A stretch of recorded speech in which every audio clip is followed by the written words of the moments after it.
Hello and welcome back. Before we start throwing real tasks at Co-work, let's take a proper tour of the interface. Because knowing where things are and what they mean will save you a lot of confusion later. We are going to walk through every panel, and more importantly, we are going to understand each one through live examples, not just theory. Let's open Claude Desktop and get into it. The first thing to notice is right at the top center of the Claude Desktop app, a mode selector with three options: Chat, Co-work, and Code. This is how Claude Desktop switch personalities essentially. Chat is the familiar conversational Claude you already know, great for quick questions, writing help, and brainstorming. Now let's switch the mode and look at Code. Code is basically the Claude Code, a powerful agentic coding environment for developers. Here you can edit the code as well. Code is the Claude Code, a powerful agentic coding environment for the developers. Here you can open your directories and start coding with small edits as well.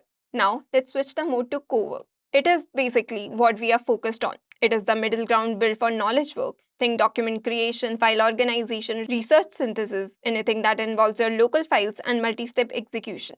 You can see right now we are on the Co-work tab. The interface has shifted.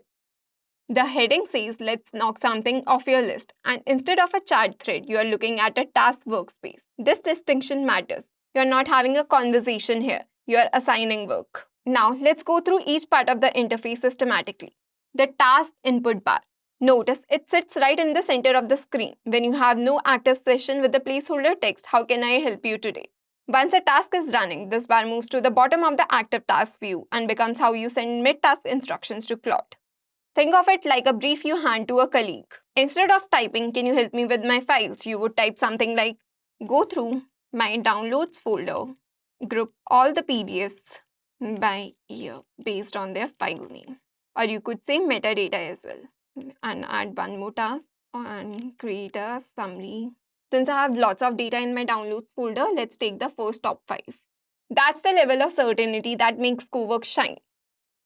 Also notice two things inside this input bar. There is a work in project dropdown with a plus button. This lets you attach this task to a project, which we will cover separately. On the right, you can see the model selector, currently showing Sonnet 4.6. According to your preferences, you can go with some other model as well. Then on the left sidebar, this is your navigation hub. At the top, you have new tasks to start fresh. Below that, search. It basically lets you find past sessions. This is where you manage recurring tasks you have set up with the schedule command. Let's look at the left sidebar. This is your navigation hub. On the top, we have new tasks. This is where you start fresh. Below that, we have search option. It basically lets you find the past sessions, or basically the chat history. Then we have scheduled. This is where you manage recurring tasks you have set up with the /schedule command. Then the project. The projects tab help us basically groups related tasks into persistent workspaces. Then we have ideas. On the interface, you can see that we have various built-in tasks that have been provided by the Claude itself. This is where Claude can help you brainstorm tasks to run, like write a blog post, build a web app, or automate a browser task. You can start your own as well, like by going to Create button or Analyze. These are the various categories that Claude offers. Now let's go back. Below those navigation items, you'll see a recent section. Right now it says no sessions yet because this is a fresh install. After you run a few tasks, your history will populate here and you can click any past session to review exactly what Claude did step by step. Then you can go to the settings icon by clicking on the profile, by clicking your name and avatar at the very bottom left. You'll see your name, so click on that, then you can choose the settings option. Inside settings, Co-work is where you'll configure the global instructions, folder permissions, and more. We'll visit this in the productivity tips section. Right now, you can see the account, usage, and the capabilities. We have connectors as well. We'll cover this in a separate section. You'll see the Co-work. Here, you can edit the global instructions for your workspace. Then we have extensions as well. You can browse the extension that Claude Co-work offers. So let's try using them. Go back and click on the new task.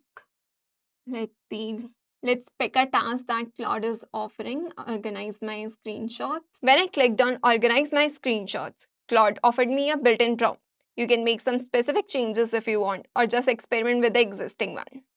We have other built-in tasks as well, like optimize my week, organize my screenshots, and find insights in the file.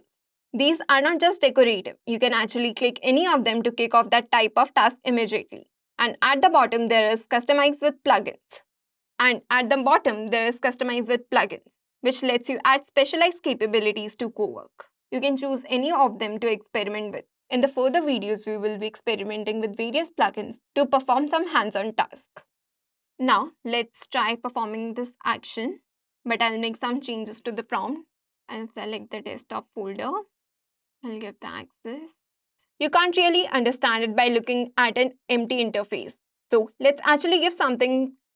Here's the thing about the action log. You can't really understand it by looking at an empty interface.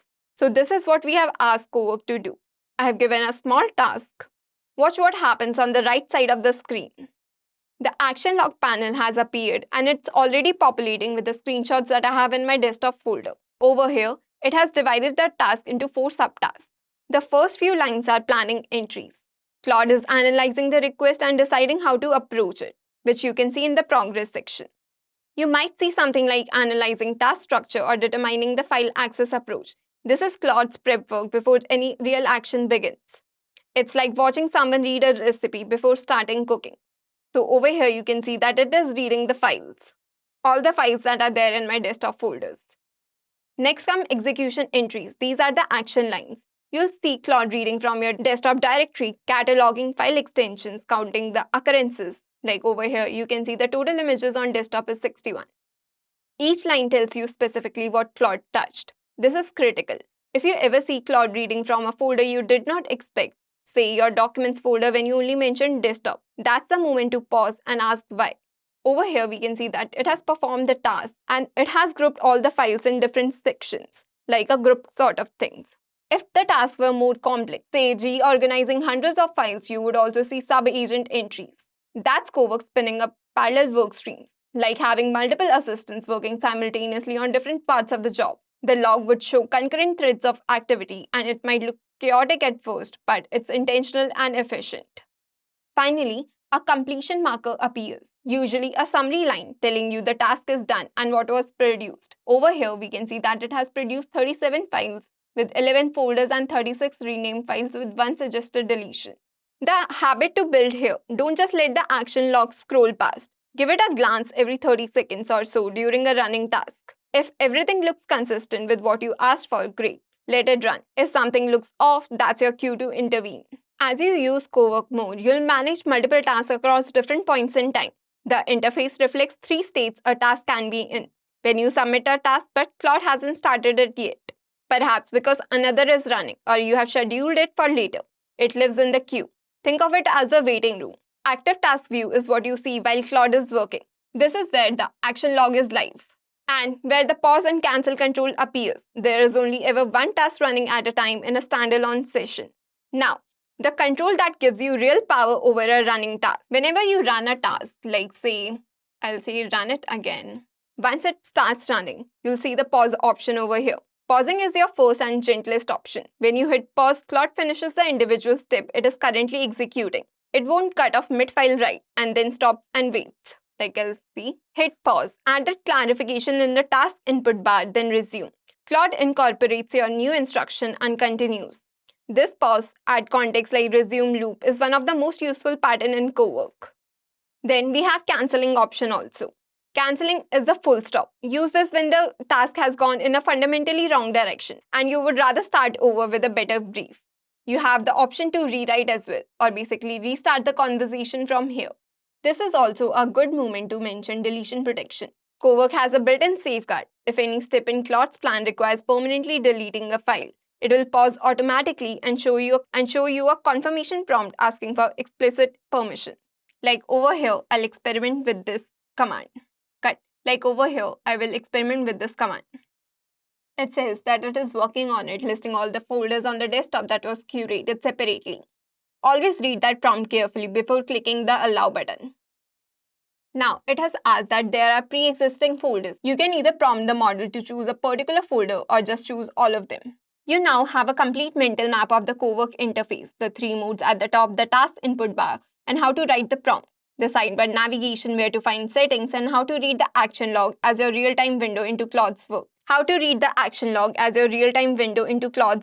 and how to stay control with pause, resume, and cancel.